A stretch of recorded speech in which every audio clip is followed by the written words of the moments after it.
What is going on, everybody? This is Stats Over Politics. I am Shaun Holko alongside my guys, Jaevon Toddy, Gary Singh back again, Kevin Dent. Gary, I'm going to start with you since you weren't here last week. Welcome back, my brother. How are we doing? Yeah, we're doing good, man. Let's get started. You know, it's Christmas week, primetime sports talk. Let's get it, my guys. Kevin, bro, how are we doing? Christmas on the horizon, first year as a newlywed. You know, man, I can't complain. I get a puppy on Friday, man. So it's just a lot of things changing for me. So I'm excited, man. Get to call puppy dad. Do we know what? Man? Yeah, do we know what kind? Yeah, I'm gonna get a lab. Oh, okay, that's awesome. Full family man. Black lab, yeah. Full family man. That's awesome. Jaevon, you've had a pretty special day for yourself. Yeah. You could say that. Yeah, just a little insider before our guys joined the stream. But yeah, so how we doing, bro? Man, you know, just the Suns forgot how to play basketball, and the Miami Heat just forgot how to play. But Jimmy Butler didn't play, but they still could have won that game, to be honest. But it is what it is. Yeah, you know, it is what it is. That's just how things go sometimes.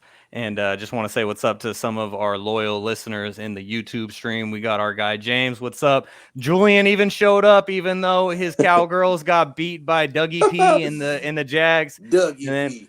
What's up with Tyson as well? Commanders got cheated. I believe that is the truth, even though I slept through that entire game. So, gentlemen, we got a lot to talk about today. We're going to get to some NFL to kick things off. You see the sweater. You see the hoodie. Back on top in the NFC West. Didn't get the new merch yet, but the Niners are the kings of the NFC West once again. We're going to get to that. We're going to get to a bunch of NFL. Then we're going to get to some NBA. Lots of topics to talk about. So, let's not waste any more time, gentlemen, and let's get right to what I just mentioned.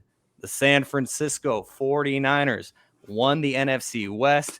Last Thursday, they beat the Seattle Seahawks. I was about to say they beat the brakes off of them. The game felt like it was a lot more lopsided to me than what the final score ended up indicating. I think it was 21-13. I didn't have it right in front of me. That's bad preparation on me. Anyway. Yes, sir. 21-13. Got you. Oh, thank you, Gary. So we got the fact checker right there. I appreciate you. And so anyways, the game seemed like it was a lot bigger of a margin than 8 points. So Jaevon, I'm going to kick things off with you. You know, I got to get to my other 49er fan in the chat. So I just want to get your thoughts on the Niners reclaiming the NFC West for the first time since 2019. Well, you know, I was never really worried about, you know, going to Seattle, and, you know, people were saying the Debo's out, the Niners are banged up. Seattle, this could be the game. Yeah, and, you know, Seattle just lost to the Panthers the week prior, and, you know, at home Thursday night, you You're hearing things that they've never lost in the uniforms, that they're like, with the uniforms that they wear, like they're a certain record against the Niners, and the Niners haven't swept Seattle in however many years, and blah, blah, blah. Third string quarterback, Thursday Night Football, short week. He's got an oblique tear. Is he going to play? And then, Brock Purdy, he goes in and he's cool, calm, and collected, act like he's been there. He's a pro. He's a pro's pro. And, like I said, this San Francisco defense is putting up historic numbers. I'm getting Ray Lewis, Ed Reed, those kind of vibes when it comes to the San Francisco 49er defense. I mean, you just got guys everywhere, Pro Bowlers. By the way, Jaevon is supposed to be coming back this week. We're only getting better, okay? And then Deebo Samuel's going to come back. They forgot that Christian McCaffrey's back there running roughshod. He's, first ever since he joined the Niners, he's first in a whole bunch of categories like catches, touches just out the backfield. We're getting him involved. And, Brock Purdy is just kind of we don't need him to be Brady. We don't need him to be Josh Allen just because of how great this defense is. And so when you got guys like George Kittle scoring 2 touchdowns, just running all over the place, you got Christian McCaffrey who you could just hand the ball off. He could line up in the slot. You could put him pretty much anywhere. It's kind of just, get the ball to the Pro Bowler. Let's play that game. Get the ball to the Pro Bowler, because that's what this offense pretty much is. You got Pro Bowlers everywhere. And when you have the best left tackle in football, you just run right behind him, and things are just a lot easier. And so I think with a guy in Brock Purdy and, being able to clinch the NFC West in Seattle, it's just so much sweeter. And when you got, like I already mentioned, you got guys like Deebo Samuel, who's going to be coming back in a couple weeks, and you got guys like Jaevon come back on the D-line to make the defense even better than it already is. Man, it's going to be a scary sight. Look at Shaun, all happy what you're saying. Yeah, it's going to be a very scary sight for people. Scary hours, Gary. Come playoff time, because we already saw the fiasco on Saturday in Minnesota, and with the news coming out about Jalen we'll get Hurts, to that. We don't know what's going on. So all I'm saying is this nobody wants to play the hottest team in the NFL, and that is the San Francisco 49ers. Those San Francisco 49ers have won 7 games in a row. And Kevin, our guy Manny, is in the YouTube chat saying, just please leave my Hawks alone. But we refuse to do so. So, Kevin, you're obviously not the 49ers fan here. So can I get some perspective from the Seattle side on this game? Yeah, man. You can just tell Seattle had no idea what to do. You can read the scouting reports all you want. But when Bosa's on the edge coming off like that, Geno had no luck. He looked right for 2 seconds and he's in the ground. So it was hard for them to get anything going. The run game couldn't get going. Hold on. I don't mean to cut you off. That's Defensive Player of the Year, Bosa. But go ahead. I'm going to let you finish. Okay. Slow your roll now. Nick, not Joey. Nick. They beat the Seahawks and lose their mind. Man. Yeah, man. The Seahawks. 7 wins in a row, Kevin. It's 7 wins in a row. No, go ahead. Let him finish. How many playoff teams? Let him finish. Go ahead. I mean, you play the schedule ahead of you, man. I'm sorry. Please go ahead. Let him finish. You guys look good, man. I can't lie. The Seahawks are just who we thought they were. They had some big games early. The Geno experiment looked like it was taking off, but reality was going to hit some point. As soon as they had Toddy mentioned earlier. Did he write back yet? Did they write back yet, man? Let me know. As soon as I saw this stat of them never losing in that jersey, I was like, it's either going to get embarrassed. Yeah. So it was a long night to be a Seattle fan. Sorry, Manny. So, Gary, you have been waiting very patiently. The long-awaited return of our guy, Gary Sings. So, you got the floor now, my guy. What were your thoughts on this game and the Niners winning the West again? So funny. Yeah, West again. Kevin, these guys are so hilarious, man. You guys are so pumped up, right? I just checked. You guys are winning out. Y'all beating Washington, the Raiders, and Arizona. You guys are going to win out. 10 in a row. Ooh. 10 in a row. No problem at all. This is great for us, Kevin. We're going to keep pumping you guys up. Because are we creeping? Creeping. Are the Eagles falling out of the playoff contention? That's the only way you're getting the one seed. Hey, bro. That shoulder. The Eagles are going to win out, too. All right. Eagles have 3 games to win 1. We're fine. All right, gentlemen. Let's let Gary have the floor.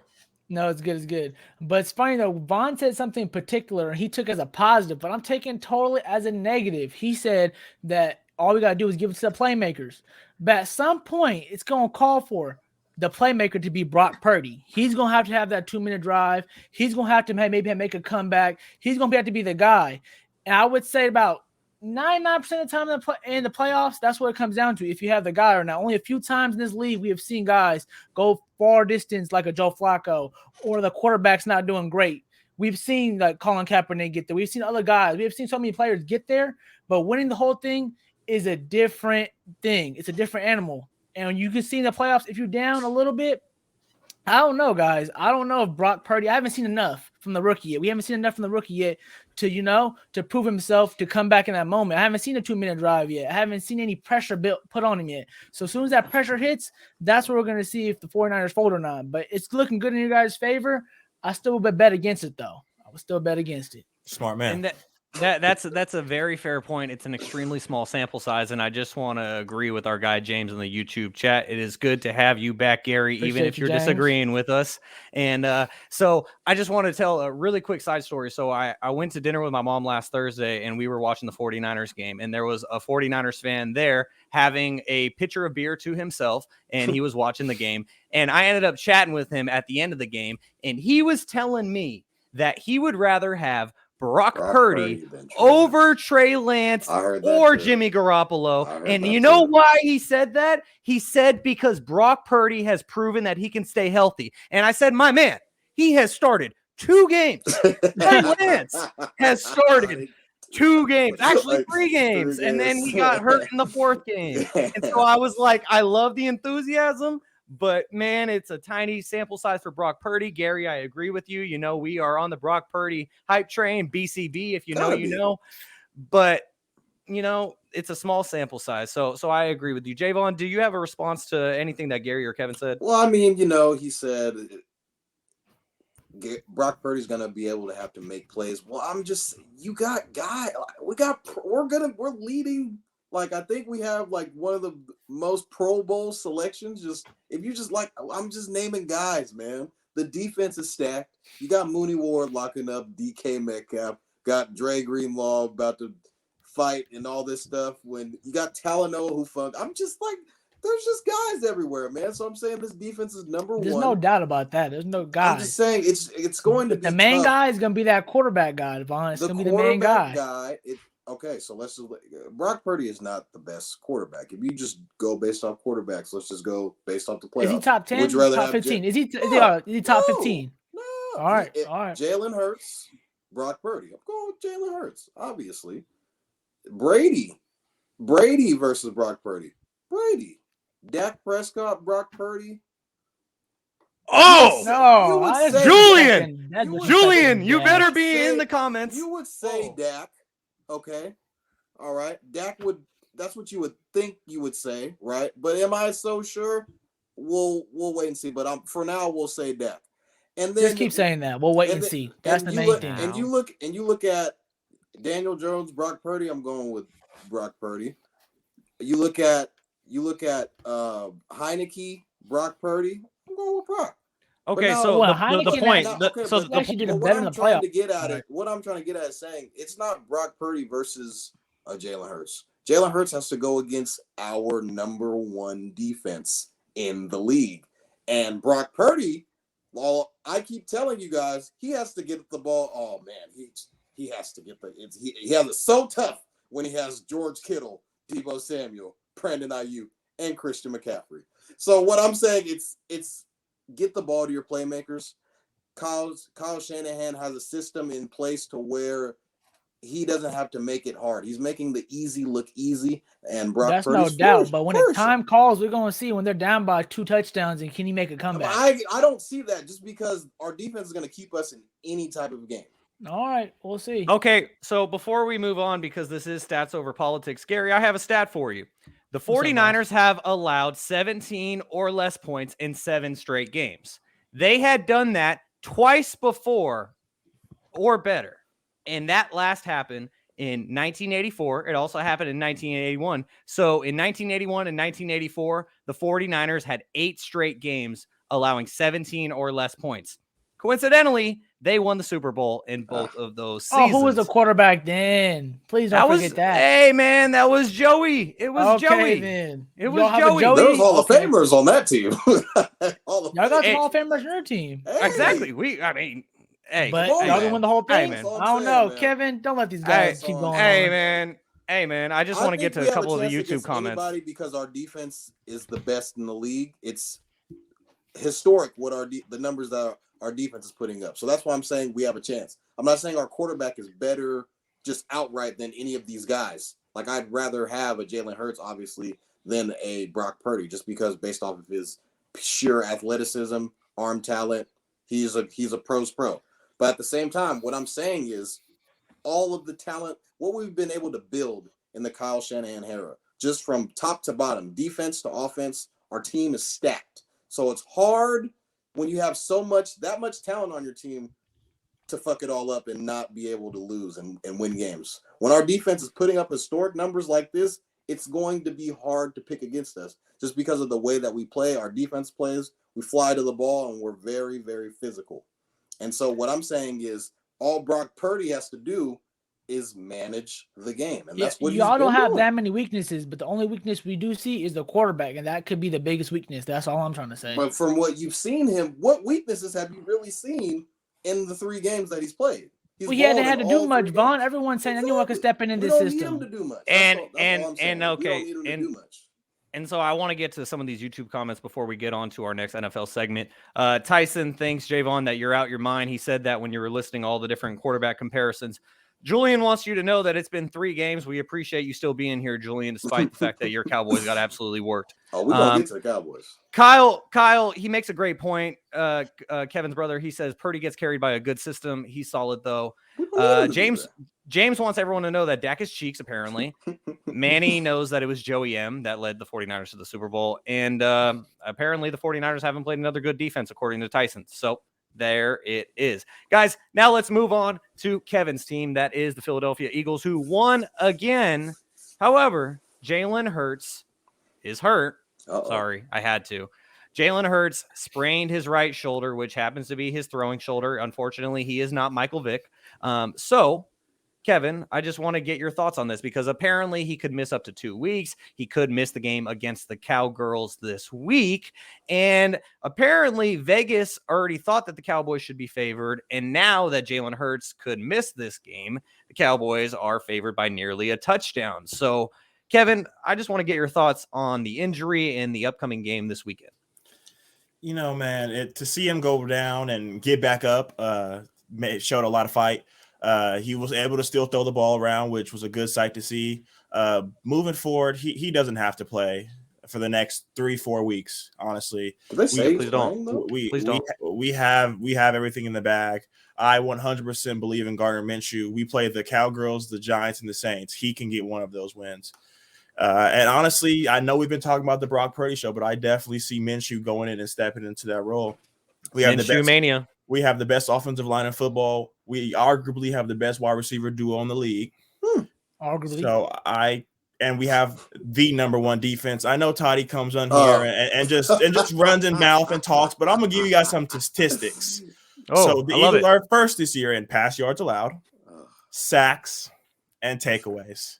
They are the first team to do that in the NFL since 1974 Steelers team, who happened to win a Super Bowl. I just wanted to throw that out there.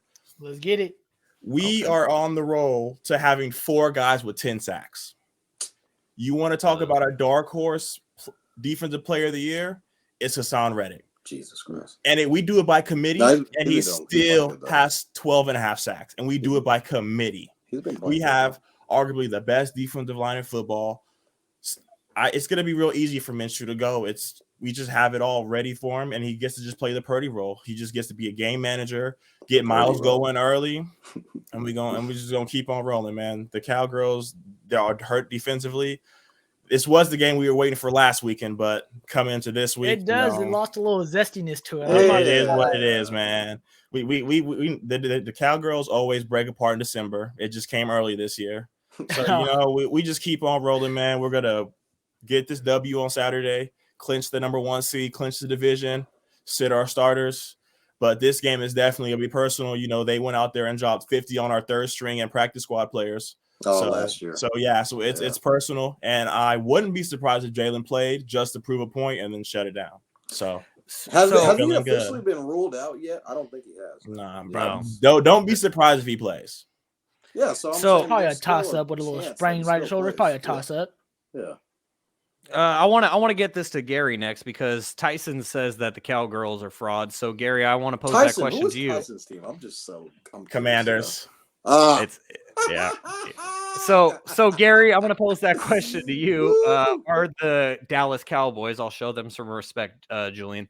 Are the Dallas Cowboys frauds? Oh man, we have no Dallas Cowboy fan supporters here like that to support them, but man, they are frauds every year since I've been alive. No doubt. I'm looking at my brother right across from me, smiling Dallas Cowboys fan right now. They're frauds. You already know that their team is going to just fold when it's time to count. When it's time, their defense has been good all year, but all of a sudden, now last 2 weeks, the defense is making mistakes. Again, we have another. I just feel bad for Dak. It's like any quarterback that's in that position for Dallas Cowboys just gets a little bit like something just happens to them where they don't show up. Like before it was Romo throwing last second interceptions, now it's Dak throwing last second interceptions.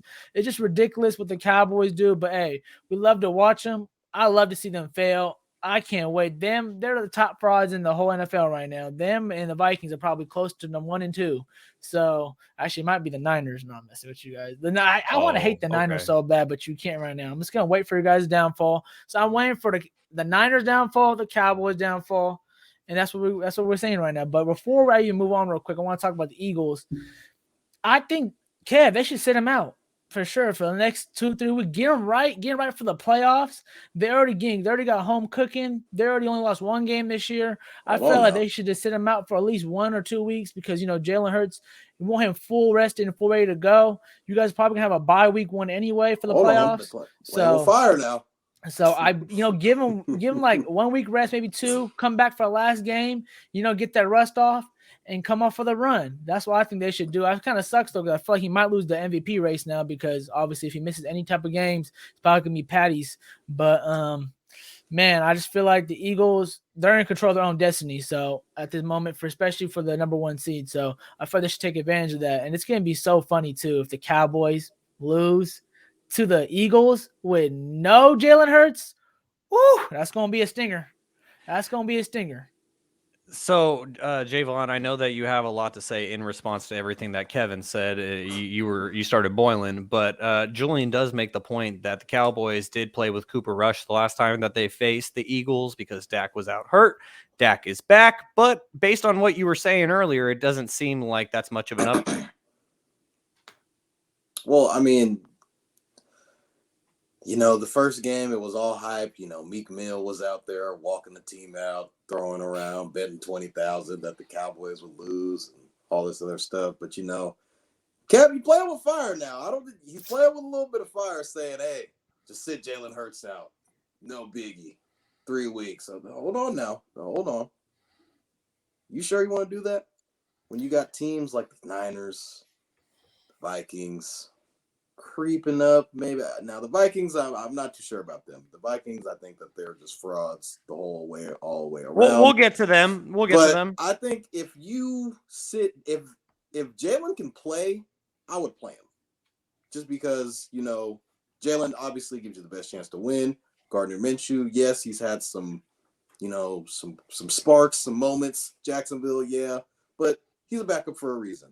Now, if you do decide to sit Jalen Hurts and he's not able to go and the Eagles go on a losing streak. Now, I do think that this team is equipped similar to the 49ers, just based off their defense. They've been playing solid. You obviously have Darius Slay out there. You got guys like you already mentioned Hassan Reddick.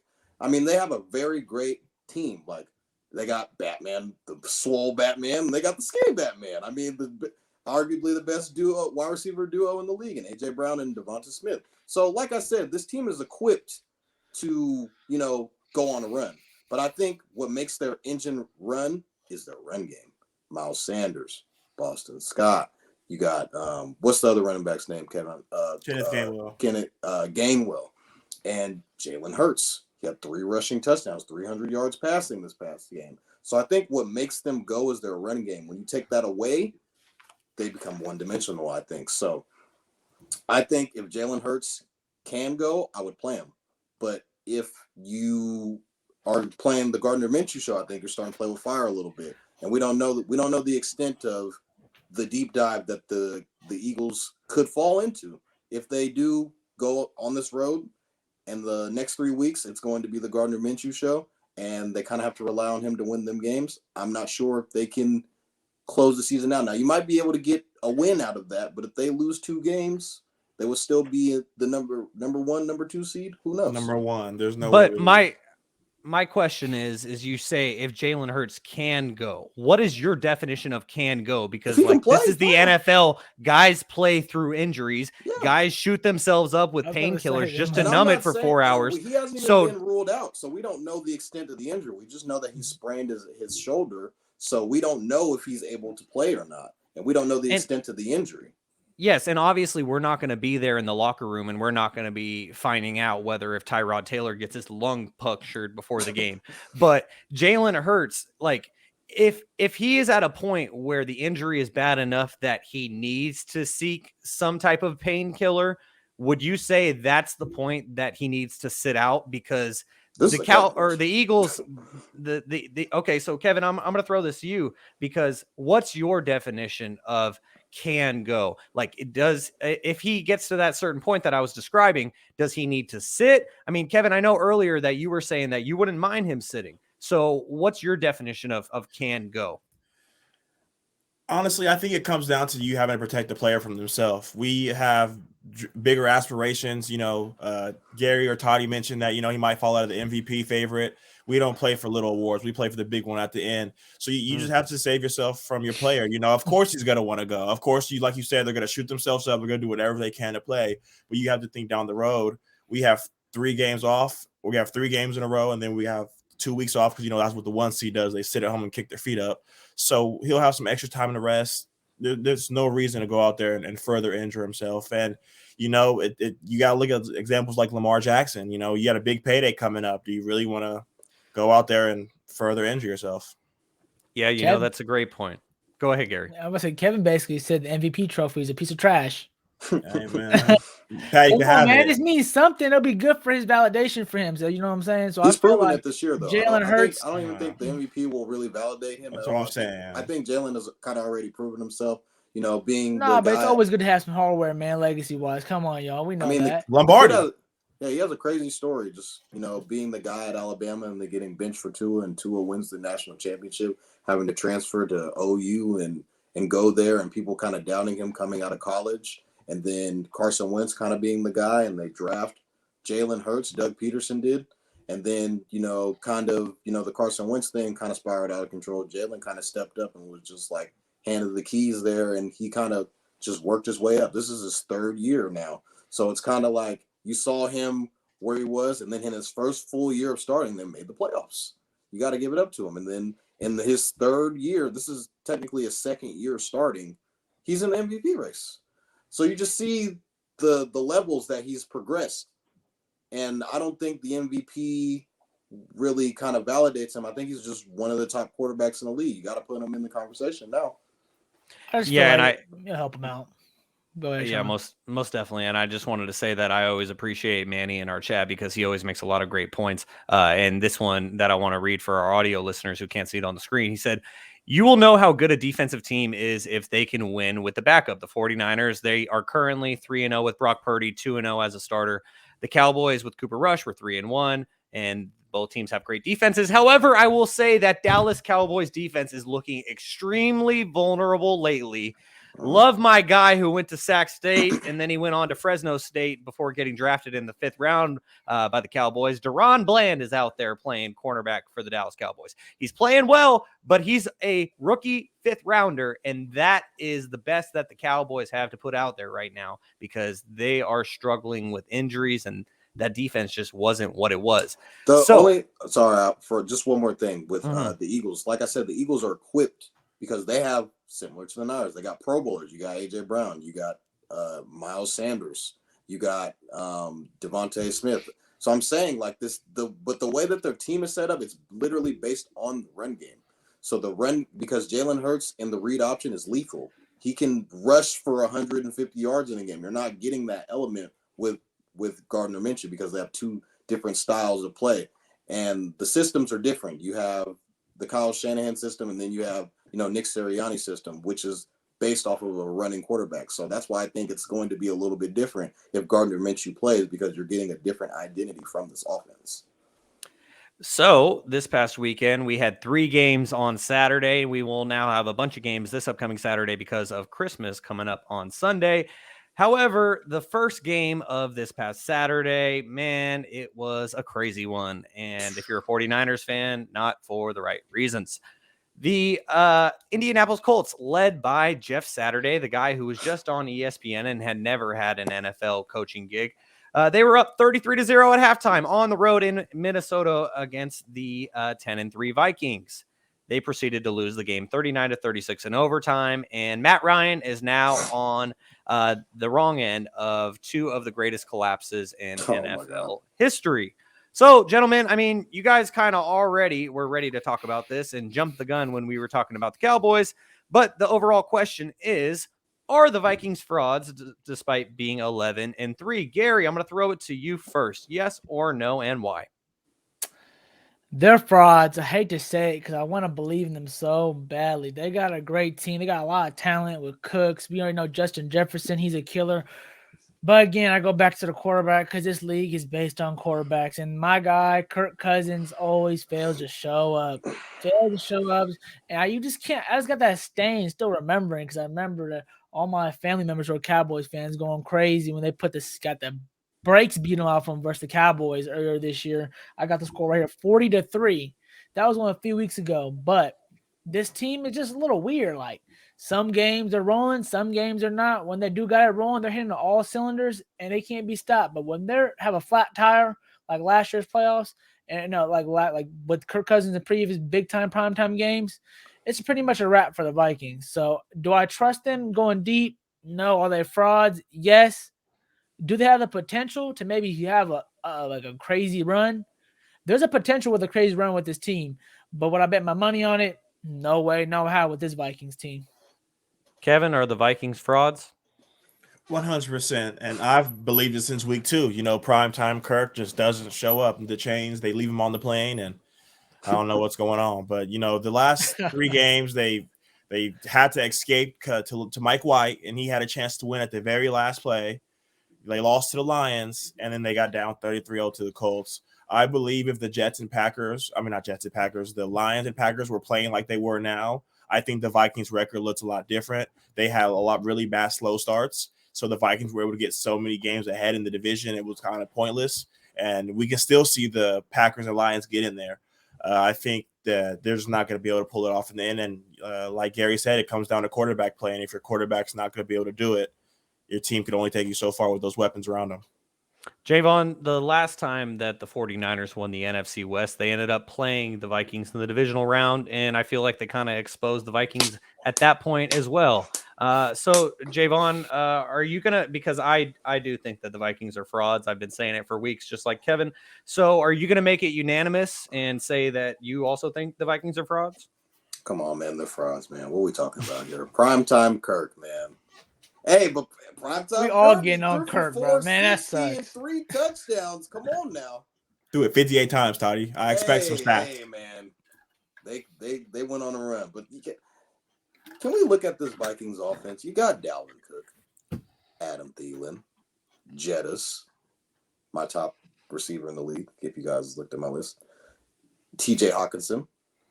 I mean, it's kind of – who's the coach for the Vikings? I'm kind of spacing out. Kevin O'Connell, formerly the Rams offensive coordinator. Guess what? Guess who's Rams? The Shanahan system. It's kind of working out a little bit. If you just Kirk is a system quarterback. He's not a guy that can go out there and just, all right, I'm about to roll out and do this. Kirk is a pocket quarterback. If you get a guy like a Justin Jefferson who can get separation, Adam Thielen who can get separation, you've got a Dalvin Cook who can take a screen pass 80 yards. Why not, right? And when you're playing against a Jeff Saturday, it looks all good. But when you're playing when you're going into the playoffs and you're You're getting primetime. Now you can argue primetime Kirk showed up in Buffalo against Josh Allen, MVP candidate. Hold on now. But then when you saw him go up against the Eagles in week 2, it was kind of there was really no contest. They didn't stand a chance. So we kind of know what the Vikings are. Yes, they are the number 2 seed as of right now. But, when you're beating the Lions and you're beating the Bears and you're beating, the Saints, those slapdick teams here and there. I mean, it's easy to set up, rack up wins like that. So I think we all kind of know the Vikings' future or fate that's probably coming up in the next couple of weeks, but they do have the potential. Same as a Niners fate. Okay, but we don't have Gary. He was just wrapping up, and now you just got him ready to go for another 5 minutes. Let's not start talking about the Steelers who are not supposed to be winning right now. They're doing a little bit too much. That's a good problem, man. Come on, man. Winning culture. Hey. Mike Tomlin, man. Yeah. Thank you. Anyways. Big Ben ain't walking through that door. Anyway, like I was saying. So the Vikings have the roster to make an NFC Championship game. However, their quarterback, I'm not so sure on. I don't think a lot of us are. But at the same time, will they make it? Will they make it to the NFC Championship game? Yes or no? No, absolutely. Okay. Not. Okay. So but they have the potential to do that. But we all know what primetime Kirk looks like. And he is not very good. He's not. So, Kevin, you were the main one who wanted to talk about this. Now let's switch over to the AFC. I want to know, in your opinion, who's the best team in the AFC?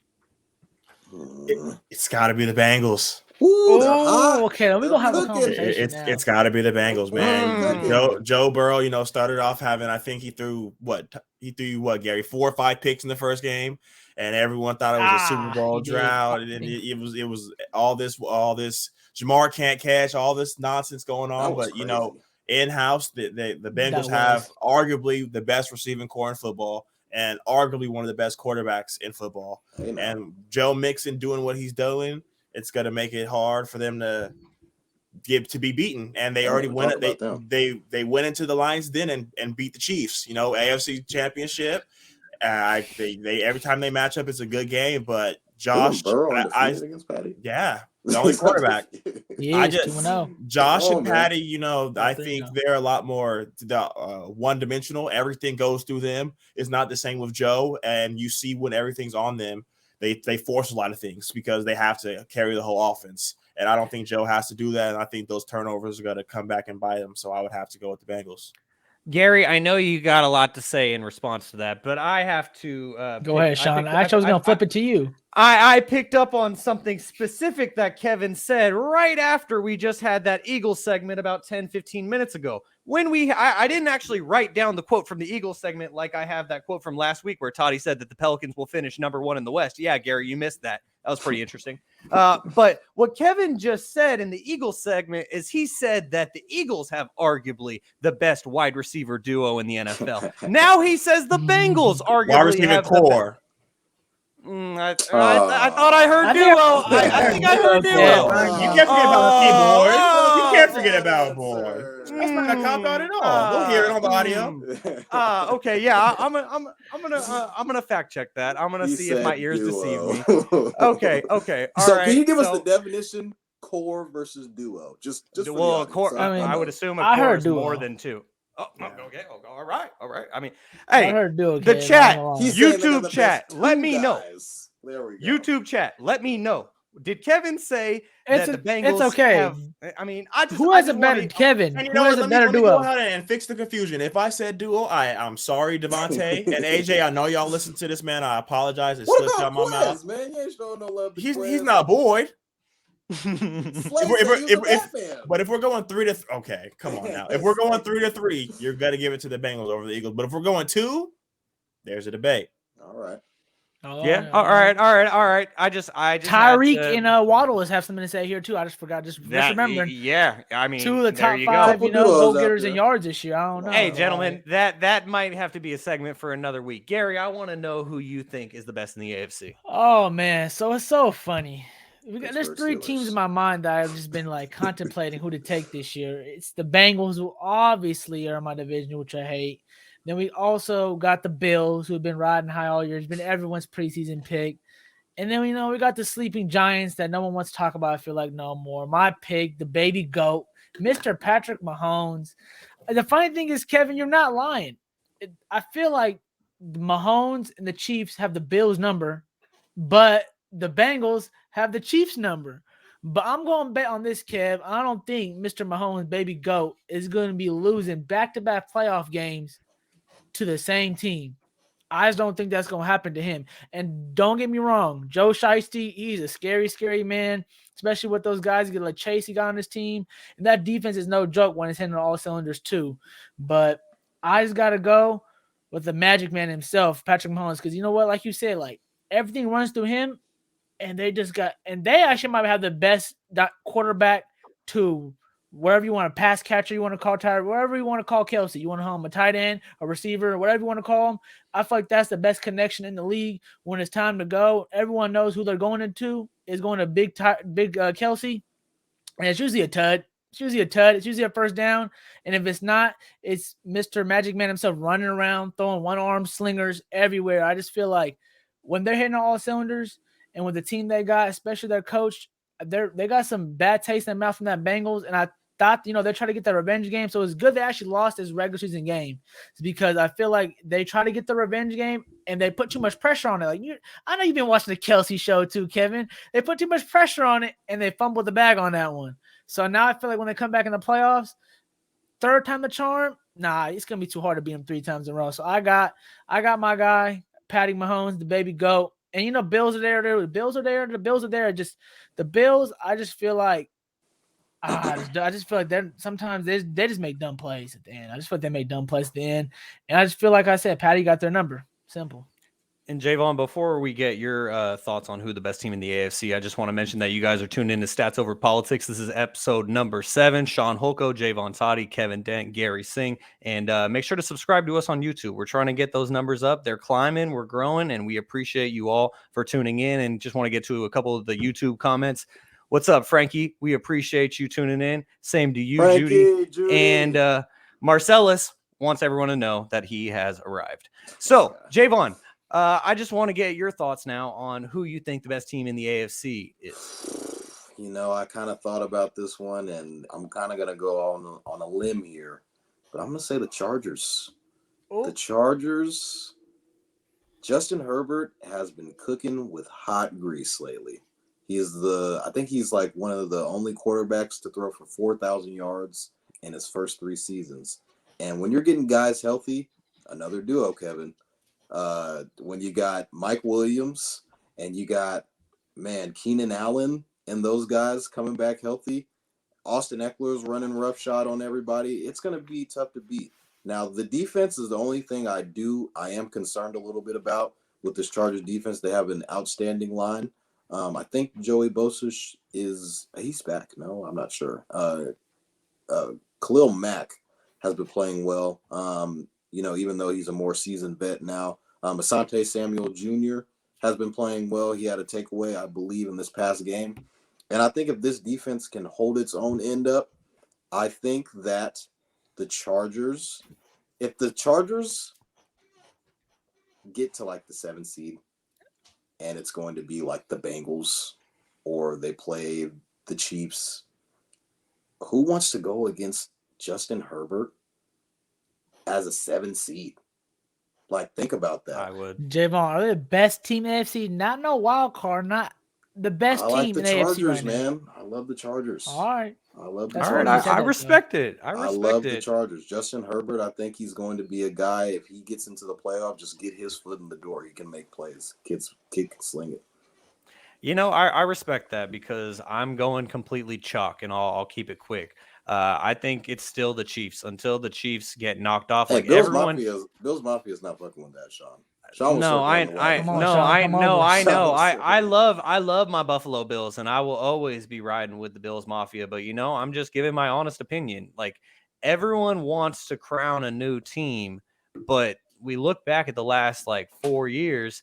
Yeah, the Bengals beat the Chiefs last year and got to the Super Bowl, but to me, On it's a bad the Chiefs. half.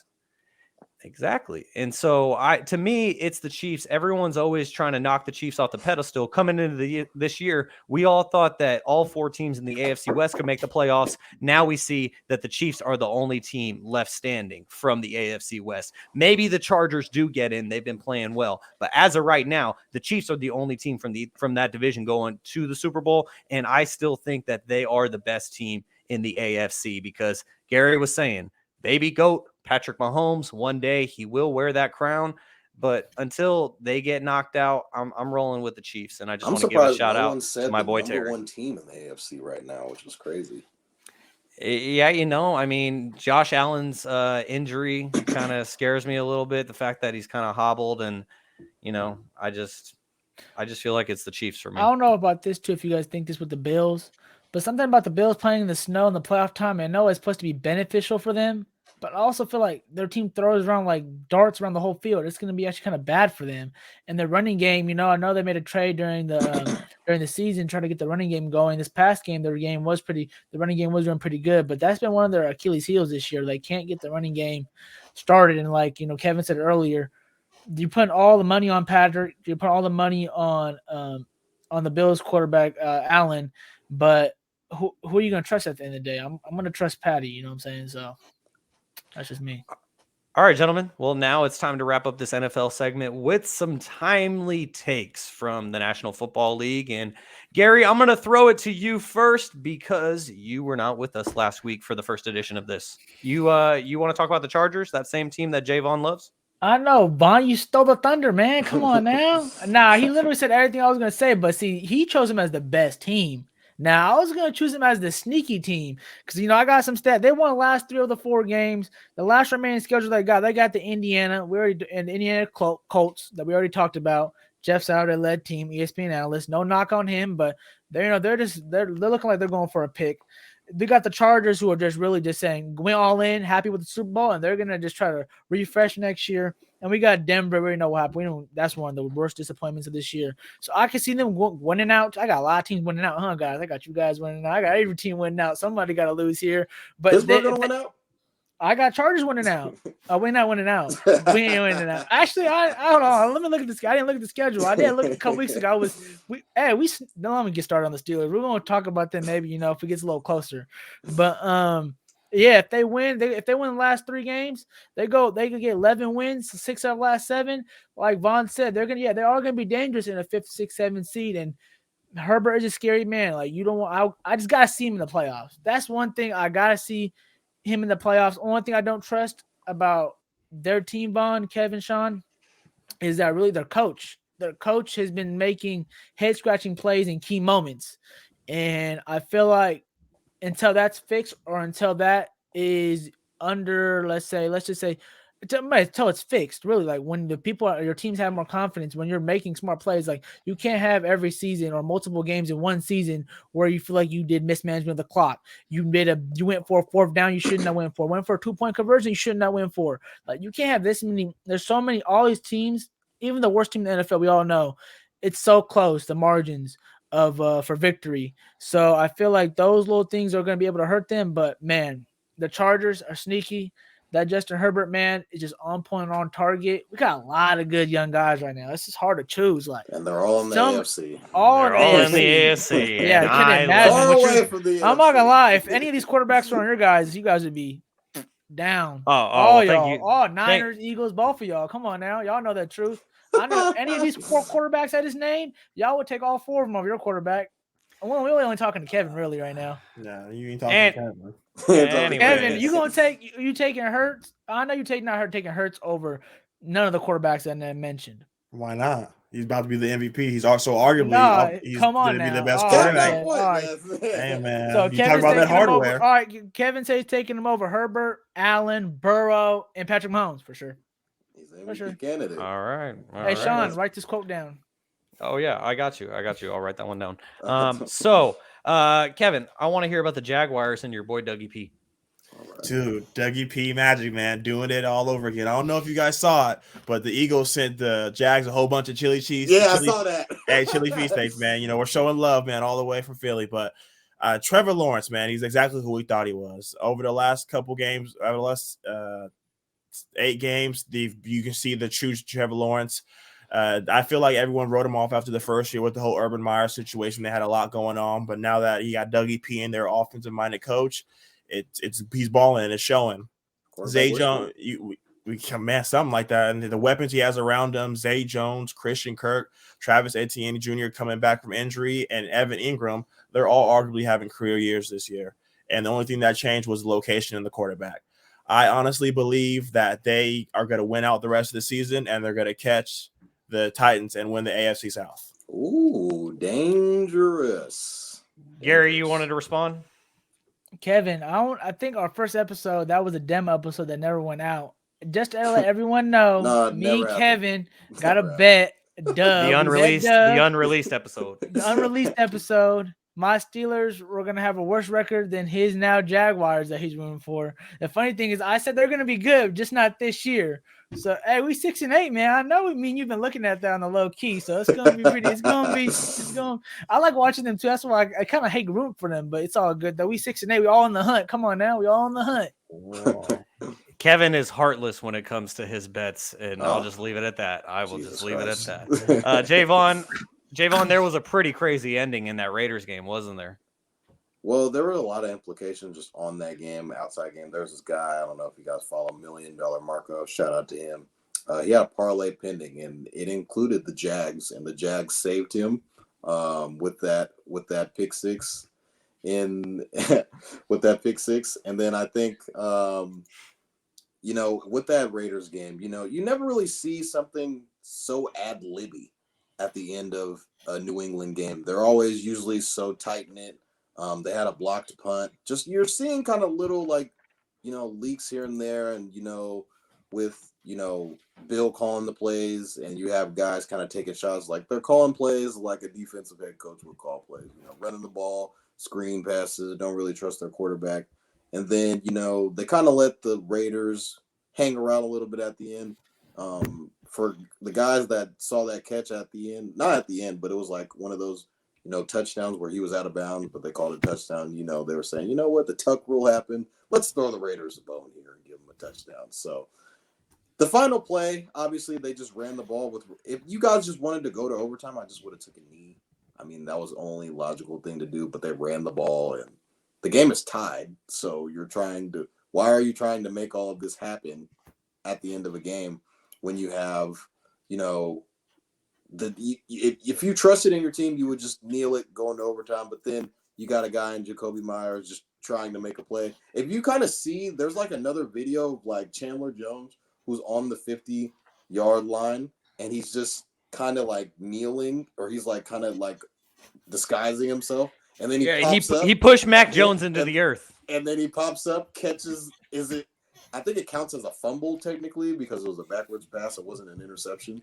The Raiders being the Raiders. The Raiders Raidered at the end, and Chandler Jones shoves Mac Jones all the way to the ground. What kind of tackle was that? That was insane. The quarterback. And then and then Chandler Jones. This is probably one of the craziest endings we've probably seen in NFL. Just period. Have you ever seen a walk-off lateral touchdown for the win?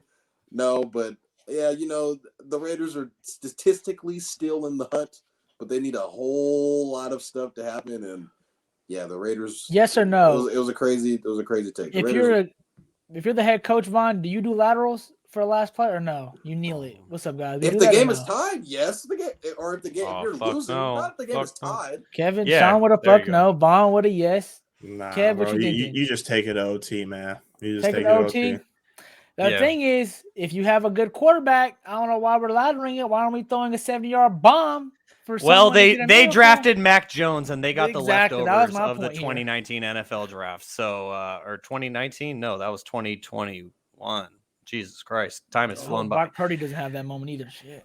Oh boy. All righty. I gotta keep some of my sneak dishes in there, y'all. So, Kevin, I just want to make sure that this quote is accurate. I wrote down, I'm taking Jalen Hurts over Mahomes, Herbert, Josh Allen, and Joe Burrow. He said accurate. 100%. All righty, we got it. Kevin's we got ride it. or die, man. He said All right, Gary, I'm waiting for you to. Gary, you know, as a journalist, I'm waiting for you to give me that juicy quote next. I wanna write that down next. Oh, you want a hot take? He said you guys got hot takes. All right, so gentlemen, I want to talk about the reigning Super Bowl champions, the Los Angeles Rams, who are now 4-10 after losing to the Packers on Monday Night Football at Lambeau. And the Rams now are tied for the most losses in a single season by a defending Super Bowl champion, and there's still 3 games remaining. The other team that was a reigning Super Bowl champion and had lost 10 games in the season was the 99 Broncos. Granted, there is 1 extra game this season now versus those teams, but still, 3 games left. The Rams have a chance to have the most losses by a reigning Super Bowl champion. 4 other teams finished with 9 losses, but just a laughable year for the Los Angeles Rams. And as a 49ers fan, I absolutely love it. Shaun McVay, I'm sorry for the loss of your grandfather, the legendary John McVay, who was an integral member of the 49ers Super Bowl teams.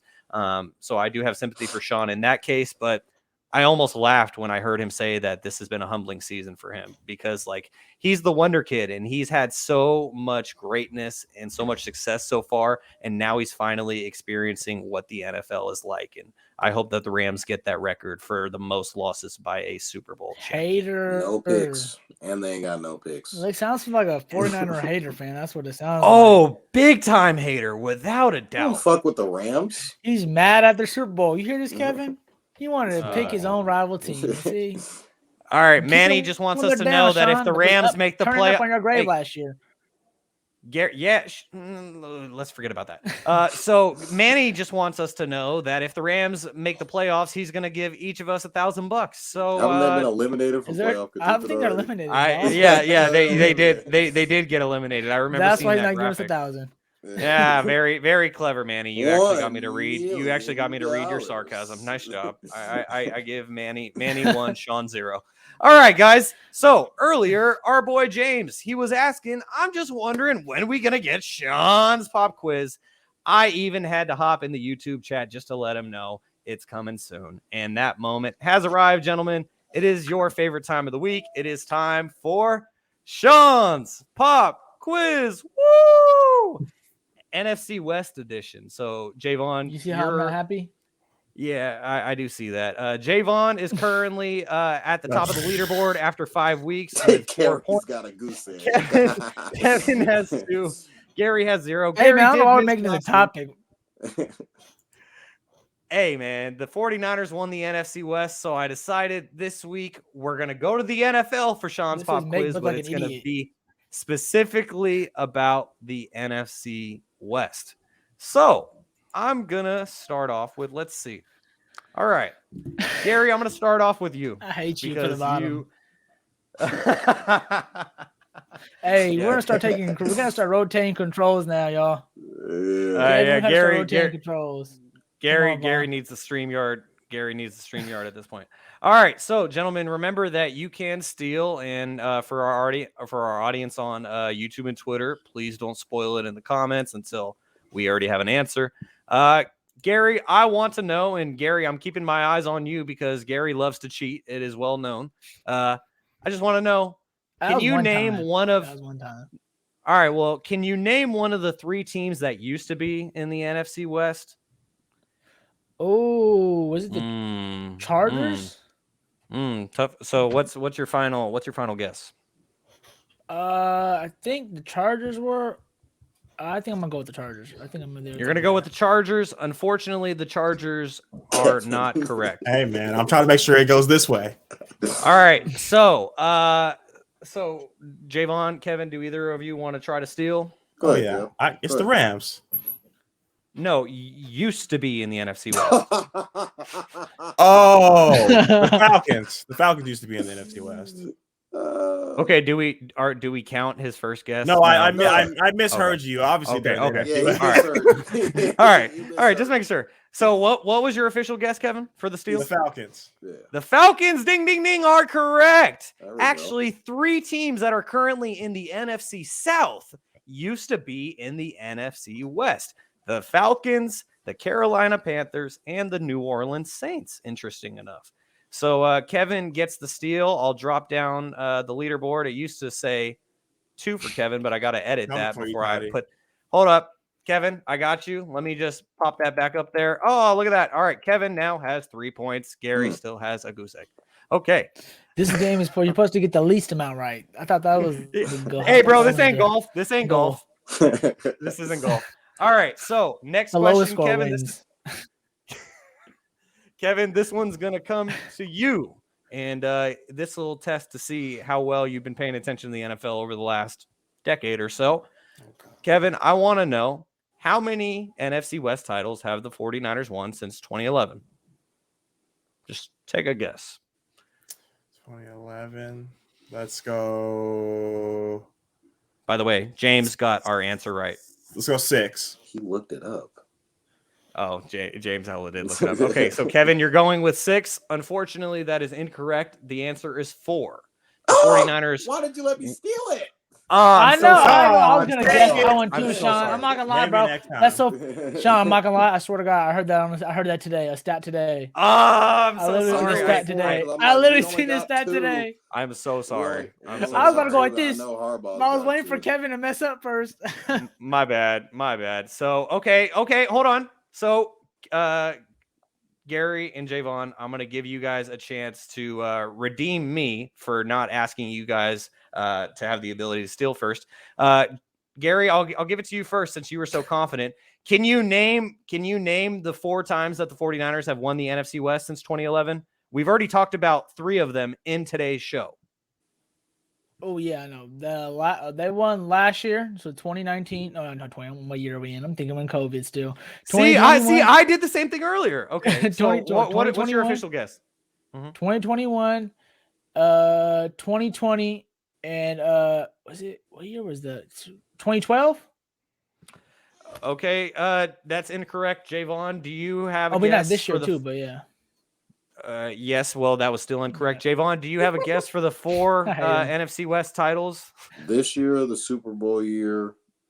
Okay, I need numbers. I need numbers. This should be a lot for you, Vaughn. Super Bowl year was 2019. Okay, that's one. This year, obviously, because what is this year? What is this 2022. year? 2022. Okay, I wanted to see if you would say 2021. 2012.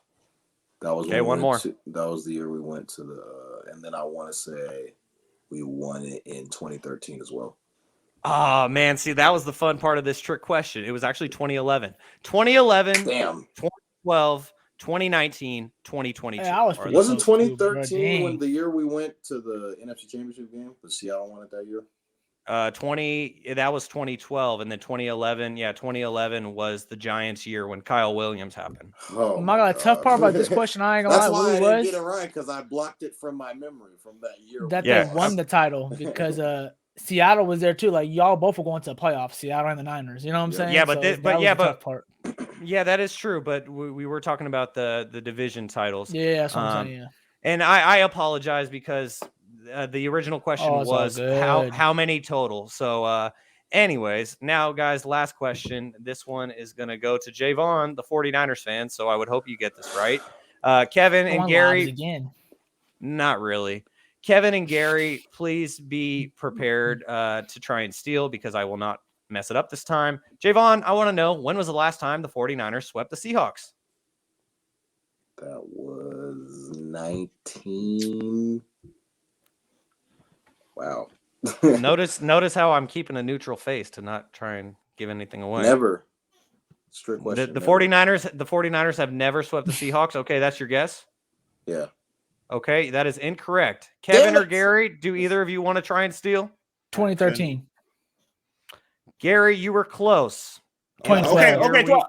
Oh, so I don't get to. Oh, damn. Oh, Kevin, you already said. Kevin, as soon as you said he was close, I was gonna go 14 or 12. I know. Okay. I said 12 first, though. I said 12 all right. Well, first. Come on. Okay. Now. Well, all of you were still wrong. It was 2011. We were talking about the year 2011. The last time that the 49ers. Harbaugh's first year. I'm not sure off the top of my head, but I do know because I fact checked this earlier that the last time the 49ers swept the Seahawks was in 2011. So there was a time there when they you had go. you guys. They had your whole number. Y'all couldn't go nowhere. Hey, well, congratulations to Kevin. He picked up a point this week, so now he's right on Toddy's tail. Gary, you did miss a week, but so did Toddy, and he's still in front. I'm sorry. Still in front. All right, guys. Shaun, So I'm gonna have some questions for you one of these weeks. I know. I'm just waiting. We've already talked about this. I'm just waiting for you guys to flip His it on first me. year was 2011, so yeah, it was Okay. 2011 and 2014. So they're 5 years? So yeah.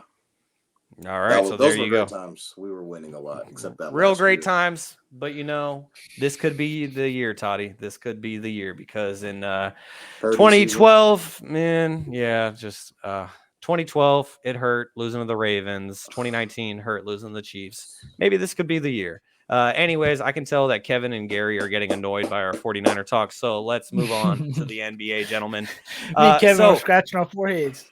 I don't know. Yeah, you guys were both looking at me like, come on, let's move on. All right, so, gentlemen, Gary, last week we made our predictions for the Sacramento Kings upcoming week in which they played at Toronto, at Detroit, and then at home versus Charlotte. All three of us ended up picking the Kings to go 2-1, which they did, so that means, hey, we were right. But it ended kind of on a bad note. I was there last night. Gary, you were there to see it. And it was a tough loss last night for the Kings against Charlotte. They basically trailed the entire game, and it was the LaMelo Ball show. And also, I want to clarify that LaMelo Ball never put De'Aaron Fox on skates, even though a certain ABC 10 reporter may claim otherwise. That was a funny Twitter debate between De'Aaron and Matt George, if you haven't checked that out. So, Gary, I just want to get your thoughts kind of on the Kings' last 2 weeks, really. Man, to be honest, the Kings just feeling different, guys, and I'm just happy to feel it. Simple, I'm not gonna lie. The Kings, we've been feeling great going into the arena. I'm a regular attendee at these games, and just seeing, especially since one thing I do want to point out, for some reason, the first half of this game, I know Shaun said he was in the building as well. It wasn't as loud as it should have been. It's maybe, I don't know, we've just been living it up. I don't know. So the fans, I apologize. It was a little bit quiet, Shaun. It was a little bit quiet, but it's all good. I didn't do my part. In the fourth. Toddy has my cowbell. Yeah, exactly. Or someone got to start bringing the beam out more. But I think the Kings are on the right track. I just feel like Coach Mike Brown and this team knows we're really starting to know our identity. Offensively, run everything through Sabonis. When it's time for Fox to cook, he's going to be cooking. We got shooters all the way around. Everyone's trusting each other. So I'm not really worried. I would feel like that was the worst loss of the year, just for the fact that the Hornets were coming into the game losing by 8 or 9, I believe. But I would say, even though they lost 8 or 9, that team, like everyone knows, has loads of talent and just really haven't been healthy all season long. So it was a mellow show in the fourth, as it should be. He's showing, he came back from injury and just proving why he's going to be one of the big time names in this league. And he's already a big time name already, especially with this shoe deal and everything he got going on. Everyone's wearing Mellows. If you go to the playing basketball or anything like that, everyone got LaMelos on. But Kings wise, I feel like defensively, we're still trying to find our rhythm and just be able to be consistent, you guys. That's going to be the main things for us as a Kings team, just being consistent and showing up every night and not taking no team for granted. And I don't think last night they took it as like we're going to win easily type of thing. I think they just needed to bring the intensity earlier and often, and it's got to be a little sharper defensively. Some of those, obviously, we had a couple in and out buckets in the fourth quarter by De'Aaron and a Sabonis, little tap-ins that usually go in. I know everyone's probably going to point out the free throws, and obviously that was one of the main things. I don't know if Shaun could hear. There was some fan yelling on the away side, just make your free throws, and even the Hornets players were laughing because, surprised we missed a lot, and we're not a bad free throw shooting team. And, the Hornets are high in fouls, so we kind of knew going into this game we're going to be shooting a lot of free throws. So us not making them when they count is a little bit, but I wouldn't be too worried about it just because we're not a bad free throw and shooting team. We have great free throw shooters. We got shooters everywhere. Just a bad night there. I just feel like they could have cleaned up things defensively, like we're still working on. And just offensively, sometimes I feel like maybe it's okay that we have enough guys to get in the heat check. It's okay if we can sometimes just get more things cooking out, just looking at Sabonis and Fox all the time. Because I feel like sometimes we have so many guys, it's hard to get. We're trying to pick what guy to get hot. So like one night it might be Hurt, or one night it might be TD. You know what I'm saying? So I like when they take turns, not just trying to look for somebody. So I just feel like we're still on the right track, and man, we're looking good, man. All positivity with the Kings here. Come on now. Gary said that it feels different, and just to get to that free throw stat, so the Kings lose to the Charlotte Hornets 125-119, and they made 17 out of 31 free throws. That's 14 missed opportunities in a game that you lose by 6 points against, record-wise, one of the worst teams in the NBA. But like Gary said, they just need to get healthy. That is the Hornets. So, Kevin, monster stat line once again from Domantas Sabonis. 28 big body points. foreign. 23 rebounds. It is totally okay. 7 assists, nearly another triple-double, another 20-20 game for Domas, who has to be an all-star this year. And De'Aaron Fox dropped 37 points, 5 rebounds, 2 assists in this one. So, Kevin, we've been over the bad things like the free throws. What were some positives that we can take? Yeah. So what were some positives that we can take from this last week going 2-1? You know, we can take a lot of good things out of it. I'm going to just give you guys some numbers over the past 3 games. De'Aaron Fox is averaging 29.3 points, 5.3 rebounds, and 7 assists, shooting 47% from the field. And that really shows a lot. Everything coming into this season was him proving the jump shot. They were treating him like he's just going to go to the rim, but him have that consistent jump shot to make teams at least put a hand up is going a long way for us. And you mentioned it, Sabonis. I have another stat for you guys. There's been one person to put up another 20-20 game, and Sabonis has 3 already. So, like you said, they're definitely all-stars. There's no way they can't be. The Kings are winning. No way.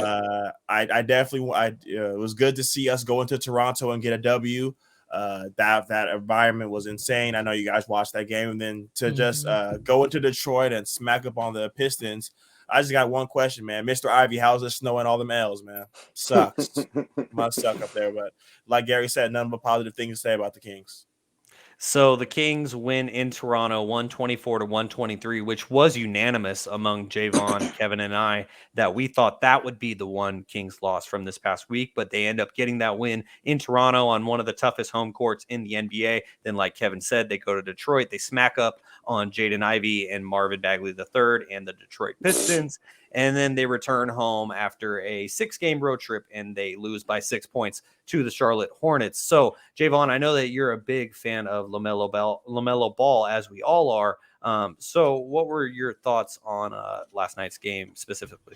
Well, I mean, I wasn't aware that De'Aaron Fox had 37, so I don't know why the reporter was saying LaMelo put De'Aaron Fox on. He was saying defensively. And I'm just like, the guy has 37, and then, Sabonis went 20-20, so you're kind of wondering, how the hell did the Kings lose? If you would have told me De'Aaron Fox goes for 37, Domantas Sabonis goes for 20-20, the Kings lose, you would say, another team right? had like multiple people in double digits. That's why, So, there's a defensive aspect to it. Kind of, when Mike Brown was brought in, he was kind of chose to preach defense.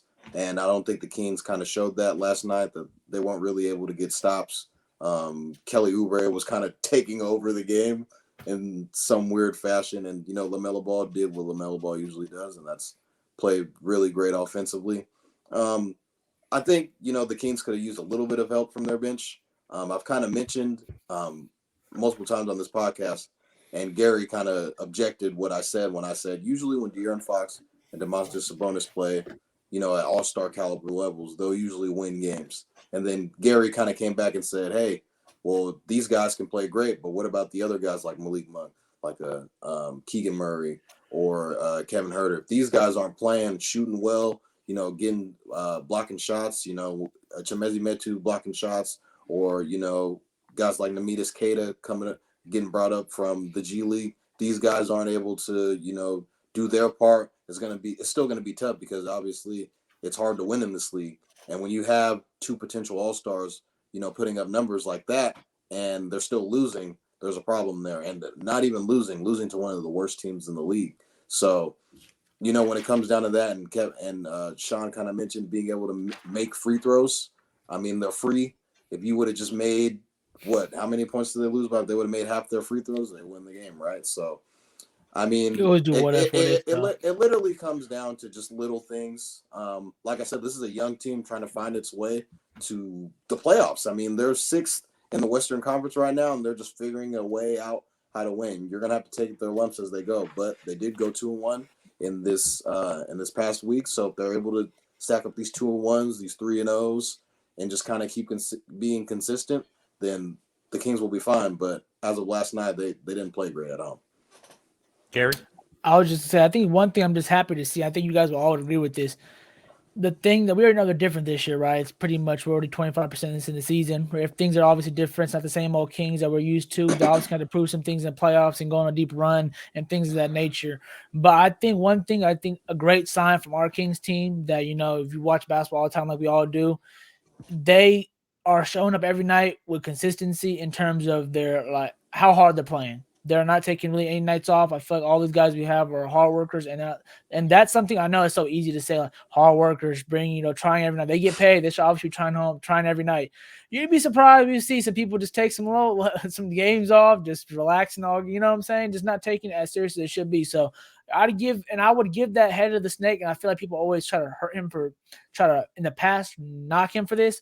But Fox, man, he's been really bringing the pressure defensively, or just bring the pressure to the other point guard. There's a lot of point guard matchups in this league, and so when he brings that intensity, I feel like the whole team brings intensity, and then combine that with Sabonis purposely trying to dunk hard dunks and get the team fired up, even though he gets smacked in the face all the time. I don't know how, but my guy needs to wear some goggles or something. But that's the only thing I would say. Like, one thing that's really great for our team is that we're really showing up every night and make sure the effort's there first, and that's the main thing. So, Gary, real quickly before we spin it forward and get everyone's predictions for the Kings next week, we did have a question that we all answered last week that I want to get you on the record for and get it for the notepad. So, Gary, the question is, will the Kings finish as a top 6 seed in the West? Jaevon and I both said no. We're going to be pessimistic. Kevin said hell yes. So, Gary, I want to know, do you think the Kings will finish as a top 6 seed in the West? Why or why not? Okay, we always rocking together, man. That's why we always in tune, baby. Come on now. That's an obvious yes. Come on, guys. That's not a yes. It's looking right now. The thing that's what I love about the West this year, and that's we're gonna talk about a little bit. I don't want to give my other take later on the NBA, but the West ain't that. It's deep, but it's not like juggernauts at the top where we need to be scared of anybody here. As long as we can stay healthy and stay on the track we're doing right now, being the teams we're supposed to beat and being in ball games versus good teams, we should be not easily, but I would say we should be fighting for a top 6. I wouldn't be too worried about a play-in this year. And that's a good jump to take from no play-in to locked into the playoffs. Yeah, so and you made a great point that the West and specifically the West, the East kind of is top heavy, but the West is not top heavy like it was in previous years when the Golden State Warriors were running the conference. So that was a yes. Was that a hell yes, or was that just a yes? My mom might be watching. No profanity, guys. Just yes. Yes, HE double hockey sticks. HE double hockey. I'm writing yes, Mom. Okay, there we go. All right, so we talked about the Kings and their past week. So now, gentlemen, let's get to the upcoming week. So next Tuesday, we still got to figure out what we're going to be doing for next Tuesday's episode, because the Kings do have a game next Tuesday night at 7 p.m. So the game will still be going on at our regularly scheduled start time at 8:30. So we will figure that out and post it over our social media feeds. But the Kings do have 3 games coming up in the next week. They play at home against the Lakers tomorrow night. Then they play at home against the Wizards on Friday night. And then they have 3 full days off. And then they, because of Christmas, obviously, and the Kings aren't good enough to have a Christmas. Kings aren't good enough to have a Christmas game yet. I hate to break it to you. Man. Maybe next year. Yeah. Maybe they earn the street cred this year and they get one next year. But the Kings do not have a. We need to funk it with somebody. We need to have some funk with somebody. Like we got to start beefing with somebody, y'all. Like the Hornets did. What? Detroit. Not the Hornets, like the Memphis Grizzlies doing. Not even a funk. Nobody wants to see Sacramento and Detroit on Christmas Day. I hate to say it. Okay, please, no. Kevin, I'm going to ask you first. So the Kings play at home over the next actually like 5, 6, 7, 8 games, whatever, through at least the rest 6 of this wins. month and the rest of this year. Thank you, Gary. So the Kings play against the Lakers, Wizards, and Nuggets in the next week. What's your prediction, Kevin, for their record? So we got to count the third game since we'll be recording during the game, or are we just going to 2 games? I think we say all three, just because, just in case if one team gets a big lead in the first half, we don't want to be switching our picks. Bad. I'm gonna go 3-0. I knew he was gonna say that. I gotta go 3-0, He was man. gonna say The that. Wizards and the Lakers, I think those are gonna be the games we should win, but those are always gonna be the hard games when you say you should win something. So without AD, I think the Lakers and Russ aren't gonna be able to beat the Lakers or beat the Kings. And then the same with the Wizards. Bradley Beal and Kuz isn't gonna be enough. But the Nuggets with their 3-headed monster is gonna be good. But it's gonna be good to see Sabonis go and bang with the 2-time MVP, man. All right, Gary, how about you? Come on, man. 3-0. Come on. Is that easy? Stamp it. We all Kings fans. That's the thing, y'all. We all like to be, Not going Toddy. stats, not too much politics. All of the Kings here. That's why we got a beam on the thing. It means, it's a new cowboy for our city now. It's the new addition. It means winning. So, we're gonna be winning a lot, hopefully. I'm over here jumping hella high on right now. Talking about we're gonna win the championship. No. Oh, my bad. 3-0, Shaun. 3-0. All right, 3-0. Jaevon, how about you? 2-1. I'm a realist. I think that the Kings are good enough to. I already guess it. Yeah, the Kings are going to beat the Lakers. I think they're good enough to beat the Lakers. I think they're good enough to beat the Wizards. Kevin said a 3-headed monster. It's more like a 2, 1.5 right now. Just Jokic doing what he does. He just had 46 and 27 the other night, by the way. I think they lose to the Nuggets. I think just the Nuggets, the way that they play great as a team. I think they'll come in. Jokic is probably going to have a monster game, and they might come out on top. I'm not sure if Michael Porter Jr. will be back by then, but I do think the Kings lose to the Nuggets. But they still go 2-1. Like I said, if they keep stacking these 2-1s, these 3-0s, they keep doing that, then they're going to be in good shape. Go ahead. Now, I would say I don't know if people they play the Nuggets back to back, so maybe we steal the first one, lose the second one. I don't know. Maybe we can steal both, but that's gonna be a good one too. Well, Gary and Kevin, you guys want to be twins, so I'm going to be a twin with Jaevon, and I'm going with the same exact prediction. I think 2-1. They lose that first game to the Nuggets, but then they do get their get back. And Gary, you mentioned how they play a back-to-back in Sacramento. I think they get their get back in that second game. But I think the Kings go 2-1 over the next week. So we shall see. I got it written on the notepad, and we will refer back to it next week here on Stats Over Politics, episode 7 next week, episode 6 this week. So, guys, I want to get to some other news in the NBA as the Phoenix Suns and Mercury franchises were sold today for $4 billion. Yeah, you heard that, with a B, $1 billion. Sure does make the Kings purchase price of like $525 million like 10 years ago look so much better than now, because man, the NBA team prices have just skyrocketed. So anyways, Matt Ishbia is purchasing the Phoenix Suns for $4 billion. He is now the NBA's youngest owner, and fun fact, he was a bench warmer on the Michigan State Spartans that won a national championship in the early 2000s. The more you know. So biggest news of this is that Robert Sarver is gone. I don't even feel like wasting my breath to speak about everything that's wrong with Robert Sarver. So, Kevin, I just want to get your thoughts on the sale of not only the Suns, but the Mercury franchises. Starting off with the Suns, man, it's not a bad purchase when you get to inherit with a team with someone like Devin Booker that's arguably playing at an MVP level, and DeAndre Ayton. So they have their 2 set in stones moving forward. So it's a definitely great investment to see what they can put around them and see if they can finally get over that hump and win a championship. And the Mercury just as well, they have a lot of the big names in the WNBA as well. So just being able to bring in a new owner, get all that past stuff that we don't have to speak of out of it, put it out of the past and open a new door and start a new chapter in Arizona. And something that we have not mentioned, and for my WNBA fan out there, I apologize. Brittany Griner is finally free. She said that she will play for the Mercury coming up this season. MVP caliber season? I think so. I think she Coming comes up. back. I think she comes back and she Big absolutely time. she's going to have so much anger and she's going to have many dunks because Brittany is one of the few who can actually dunk in the WNBA. Gary, I want to get your thoughts on the sale of the Suns and Mercury. I would just say I'm proud of the NBA because I know we're all fans, obviously, of the NBA, and that, just doing the right thing here and make sure they're having good people and just with the right people owning these teams. It says a lot that this team's getting sold for $4 billion. Obviously, every team's going up. Everything's going up to the NBA, and all these sports are all going up. So, shout out to the city of Phoenix. They're a great grown. They're one of the top 5 cities in the world. I was actually moving there soon, so I love Phoenix. Shout out to their shout out to them just handling business, and welcome to the NBA, my guy. What else? Come on now. I'm just happy they got. If you're any guy in the league not representing you right, and we can see there's owners in the NFL, there's some still owners in the NBA that don't represent the NBA right, and what needs to be represented is as a diversity league and just welcoming all. And that previous owner, Robert Sarver, did not do that, and yeah, I'm happy he got his team stripped from him, and they have new ownership.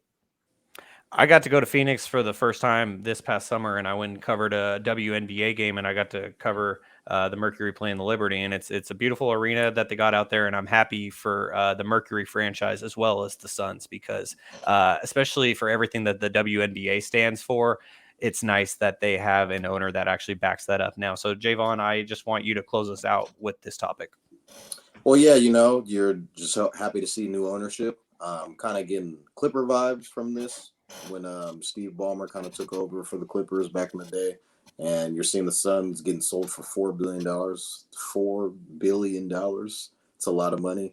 Even for the Phoenix Suns, who, haven't won a championship in recent memory, you can only imagine what a team like the Lakers would go for, or Celtics, or just something super insane. So, you're just happy to see new ownership. Props to him for being the youngest owner in the NBA. And, you're just happy to see, obviously the situations were unfortunate under the old ownership, but, with this new ownership, you're happy to see, a lot of turnarounds and just hope that, things run smoothly. And I think that they will. All right, gentlemen. Now let's get to our last main NBA topic for tonight, episode number 6 of Stats Over Politics. We appreciate you who are tuning in on YouTube or on Twitter. And for those of you who are listening to the audio, we appreciate you as well. Make sure to give us a rating and a review. We would really appreciate it. And hit that subscribe button. So, guys, now let's preview some NBA Christmas Day games because we do have Christmas coming up on Sunday, and I'm very excited for it. I know you all are as well. So just a quick rundown of the NBA Christmas Day games as we're kicking things off with the Philadelphia 76ers playing at Madison Square Garden against the Knicks, who always get that 9 a.m. Pacific 9 a.m. start because they want to have Madison Square Garden on Christmas Day, but they don't necessarily want to have the Knicks. So the Sixers play at the Knicks, then the Lakers play at the Mavericks, the Bucks play at the Celtics. That's going to be a damn good one. Jaevon, you were talking about that beef. The Grizzlies and the Warriors play, and then the Suns and the Nuggets. So, Gary, I want to get your thoughts on this first. Which game are you most excited to see and why? I'm most excited to see. I had a lot of games. There's 3 games I'm really excited to see. I'm not gonna lie. I do want. So pick I one. want to see all these games. I can't pick one, Shaun. I just want to talk about something in particular. Then I want to talk about is Luka. Who's gonna take the next crown? Like, because these days about the face of the league too. You know what I'm saying? And I could do that. Maybe I'm gonna switch the question up because we're gonna talk about all these teams and stuff like that. But I got a question for you guys. Who do you guys think is going to be the next face of the league? We all know Bron's been basically the face of the league for the last 20 years. You guys think it's going to be the guy who's playing that night, Luka? You think it's going to be Ja who's playing later that night? We're going to start rolling with Steph. I feel like Steph hasn't fully grasped it just yet, even though obviously he's a babyface assassin, 4-time champion, all that. We still got Giannis, who's the young buck who just got his own ring. So I just feel like I got a question for you guys. Who's going to be the face? Not the best player. That's different. I thought who's going to be the face with the NBA? They push him no matter what. They're changing games time, game slots for this guy. He's having all the commercials. Who do you guys think is going to be the next face right now? It's that guy Kevin? in Milwaukee. Oh, okay. That guy in Milwaukee? It's the guy in Milwaukee. Yeah. 100%. Kevin? It's 100%. I'm going to make it unanimous. It's the Greek freak. I mean, Damn, really? Steph You is could say Steph, is and but always will but be he's transcendent. on his way. He's Yeah. older. I think it's gonna be Luka. Yeah. I think it's the guy LeBron's playing at. Why would they other matching up LeBron against him? I think it's gonna be Luka. He doesn't have that personality, obviously. I feel like that's the tough part about this. Have we seen a face of the league who's a foreign-born player? I don't know if you have seen that. I can't really think of any. From going from Magic to Mike, Larry, Dr. J. We keep going from not Shaq to Timmy. not necessarily the face, but I mean, Dirk had to be the Oh closest yeah, I'm not one saying to that. 1000%. I'm talking about the face. That's why I'm like The I face. feel like it might be hard. So I mean, I can't choose Luka because I feel like Luka's obviously. I guess I'm again the personality. I don't know if it's going. He's a very quiet guy, nice, humble guy. Sometimes there's like the guys who step up to the plate and talk a lot. Usually, I would say Tatum too, but I feel like he also kind of pushes the media away a little bit. I'll say the guy really actually I want to choose Giannis. Obviously, he's the best player. I love hearing him talk and stuff. But that guy Ja. Come on, y'all. I know he's a point guard, but he's you already know everyone gets AI vibes from Ja. That team just talks so much smack. I think them and the Hornets. I've been around the teams. Those two teams right there talk the most smack in the whole league because they're young bucks and they all want to be grimy and all talk their stuff. They all have confidence. So I think I'm gonna give it to Ja because he's gonna piss a lot of people off, and some people like going for the villain. Hey, my guy Gary is always constantly dropping nuggets. I'm just wondering who's picking up on him. Kevin, I just want to know which game are you most excited to see this Christmas Day? Oh man, it's easy. It's the Bucks and Celtics. We get to see the rematch, but this time Middleton gets to participate. The Celtics started off the first 26 games going 21-5, and the last 5 they've gone 1-4. So it's a roller coaster ride, and I think the Bucks are playing them when they're not playing at their best. So I think the Bucks are going to win this game, and it's going to kind of put that. I know, Toddy. I know it hurts, man. I didn't want to have to do it, but I think the Bucks and the Celtics, the Bucks are going to show why it goes 1 and then 2 with the Celtics. Toddy, tell him why he's wrong. He even asked me what game that I'm voting. I want to say, fuck the question. He don't even ask me. He already knows. It's because everybody knows who we are looking forward to seeing. I saw what this guy was capable of in the playoffs. Like he took us 7 games by himself. He's struck a lot of fear in a lot of Celtics fans' hearts. But I do think that there's another guy on the other hand in Jason Tatum, Jalen Brown. The game's at home, so I think that we'll be able to get it. It's going to be a crazy, insane game. It's going to be probably the best game of the day, in my opinion. But I think that Jason Tatum and Giannis Antetokounmpo are probably going to have 35, 40-point games. It's going to be like some crazy stat. It's going to be a hell of a game. But I do think the Celtics do come out on top. I think Middleton he's not in full force yet. I still think he's getting kind of his legs underneath him a little bit. And, I think the Celtics figure out a way how to win at home. And it's gonna be a super close game. You could go either way with this, but I think the Celtics come out on top. And my guy Manny, he and I are always on the same page. It can't be Grizz and Warriors just because Steph's not playing. He's hurt. It can't be. Hey Kevin, that's funny. I actually had Shaun type that. I am saying who's typing these things. Yeah, I was gonna say in our YouTube comments, I am not the one telling Manny to stop the cap. For our audio listeners, our guy Manny said that Steph is the face of the league. Kevin thinks that he is capping, and he wants him to know. But yeah, and so anyways, I'm most looking forward to Grizz and Warriors. Yes, I get it. Steph is not playing, and people like Manny think he's the face of the league. I don't agree with him in that sense, but I'm most looking forward to. Without a doubt, you could argue that he is, but I'm. Oh, Kevin, you can argue it. Come on now. No, it's LeBron James. Most jersey sales, probably up there in jersey sales, up there in TV games. Yes, it is. No, Bron is still up there. Bron is still the face of the until he retires. It's Bron. Oh, yeah, I agree with that. But like Kevin, I wouldn't say it's like no way. Like it's like he's probably 2. That's probably 2. That's fine as long as y'all say I said next.